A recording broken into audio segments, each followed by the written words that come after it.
As we develop our understanding of similar figures, we are now going to turn our attention to similar triangles. Triangles are very important in the study of geometry. And so we're going to study similar triangles. Now, there are two things to always remember when we are discussing and thinking about similar figures, and in particular, similar triangles. First of all, corresponding angles are always congruent. And number two, corresponding sides are always proportional. That is, when we write ratios between the corresponding sides of two similar triangles, then all three of the ratios will be equal.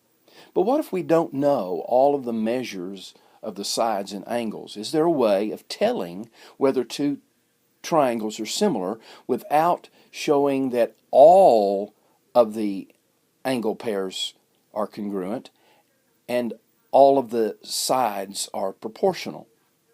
Well, there are several theorems that can show us whether two triangles are similar. We could ask the question another way: do we have to show that both criteria are true completely? Well, the first theorem that we're going to discuss or learn about is what we call the angle-angle similarity theorem. It's sometimes referred to as the AA similarity theorem. And that theorem states that if two angles of one triangle, for example, these two that are highlighted in orange, are congruent,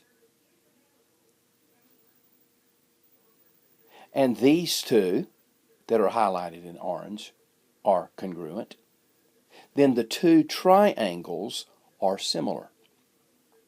So let's look at a few examples that will show us how this AA similarity theorem works. The first example is two parts, asking us to determine whether the two triangles in each problem are similar, and if they are similar, to write a similarity statement.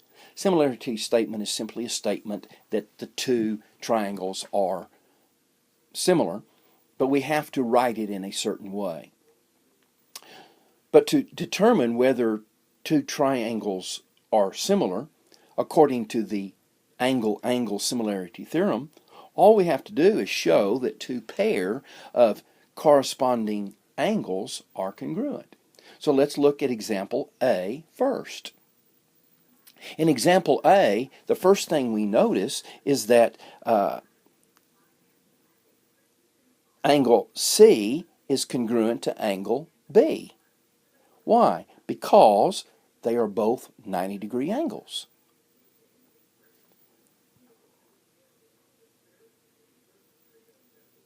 Then we notice that angle CEA, which I've highlighted in yellow, and angle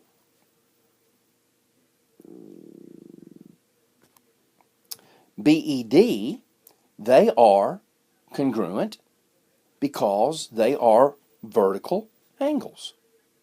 And vertical angles are always congruent. So we have shown that that two angles of one triangle are equal to two angles of the other triangle. Therefore, we can say that the two triangles are similar. And we can write the similarity statement. I've written it this way, that triangle ACE is similar to triangle DBE. And the reason is angle A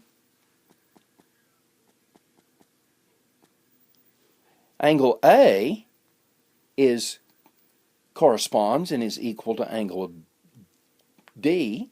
Angle C corresponds and is equal to angle B, and angle E corresponds and is equal to angle E, the two angles there at point E.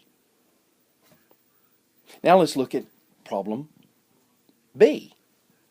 Again, we want to show that two pair of corresponding angles are congruent, And so the first thing I notice is that those two angles are alternate interior angles because JK is parallel to GF and the transversal is GK. So the two angles with the arcs are congruent because they are alternate interior. So there's our first pair of corresponding angles that are congruent. And then we notice that angle JHK, highlighted in yellow, is congruent to angle FHG, highlighted in yellow, because they too, like in example A, they too are vertical angles. So now we've shown that two pair of corresponding angles in these two triangles are congruent. Therefore, yes, they are similar. And our similarity statement could be triangle JHK is similar to triangle FHG because J corresponds to F, H corresponds to H, and K corresponds to G.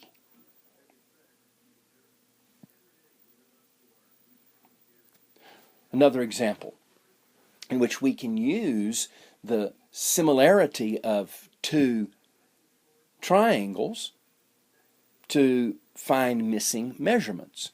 Now these two triangles are similar for the reasons that we've seen in the previous two examples. So they are similar by the AA theorem, but now we're going to use the fact that they're similar to find some missing measurements. And we're given some information that I will now label the diagram with. AB is 4, AE is 3x plus 1, CD is 8, and DE is x plus 12. And so to find these missing measurements, the first thing we need to do is find a common ratio. So I'll look for two corresponding sides that have number values, and those two sides are AB and CD, which have the values 4 and 8, and that ratio of 4 to 8 can be simplified to 1/2. So 1/2 is our common ratio, and we'll use that common ratio to write proportions to find x.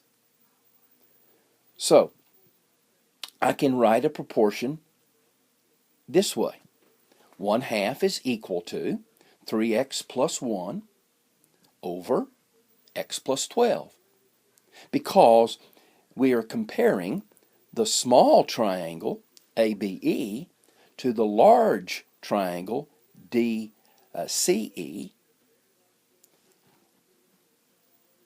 So small to large. And so the side that's labeled 3x plus 1 is on the small triangle. That goes on in the numerator.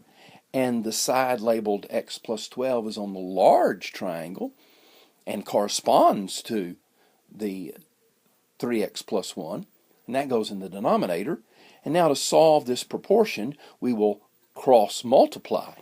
So 1 times x plus 12 is x plus 12.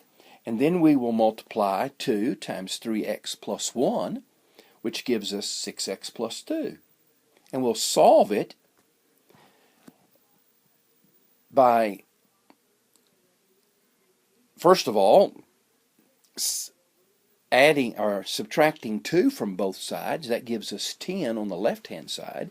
And subtracting 1x from both sides, that gives us 5x on the right-hand side, and that means that x is equal to 2. But now we're going to use x to find the length of AE and DE.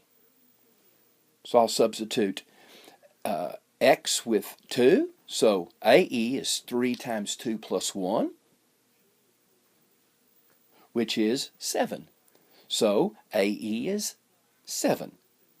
And then I'll use x equals 2 and substitute x in the phrase x plus 12, which means that DE is 14. So, using the similarity theorems, I'm able to find some missing measurements.